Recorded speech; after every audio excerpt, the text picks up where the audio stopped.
I don't think I have quite enough for everyone, but... Hi, I'll stand up here.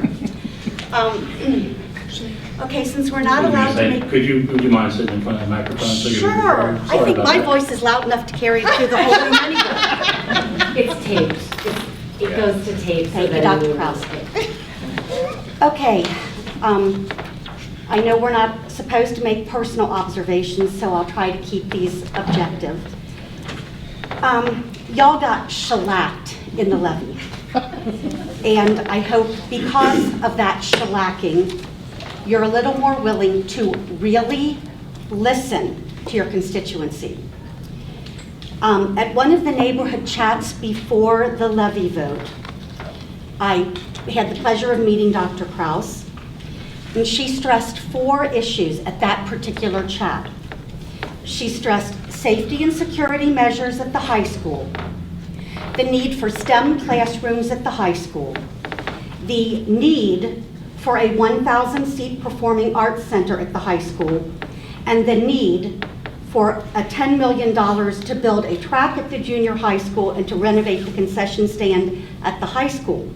There was no discussion at all of doing repairs to existing buildings. Potential repairs were summarily dismissed as too expensive.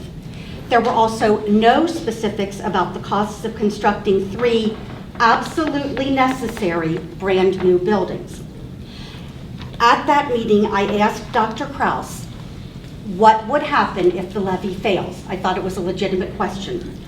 Her answer was, and I quote, "Well, we would have to come back with an even bigger ask on the next levy."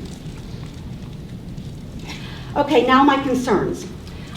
Through postings on Nextdoor and in listening to questions raised in previous meetings of the resistance, as I like to call it, I am most concerned about the inability or unwillingness of the board to furnish answers to direct, legitimate questions from Loveland residents. I keep reading and hearing about the board's transparency throughout this process. In reality, all I have seen is complete and total opacity from this board.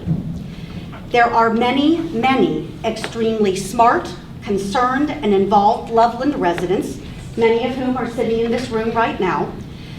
They've done an incredible job of researching every aspect of this levy. Ohio school financing, comparable school districts and their levy asks, alternative methods of financing, running through a thicket of numbers with Mr. Hawley ad infinitum. They have filed freedom of information requests. They have spent countless hours wading through reports and articles and numbers and mind-numbing government speak. They have done this. 30 seconds. Thank you. They have done this in spite of the board's obvious reluctance to provide any hard information or specifics about how and where our hard-earned taxpayer money is to be spent. I really don't think your strategy of no information or disinformation is working. I have lost confidence in the process, and you have completely lost my trust. I would like to see the board come back with a reasonable operating levy, one that we can all support. Please don't ask for a 9 mil operating levy or some other pie in the sky number on this ballot, and they ask for 9 or 10 or 12 mils on the next ballot. That's time. Thank you, everyone who did the homework for people like me that don't know how to do the research. Thank you so much.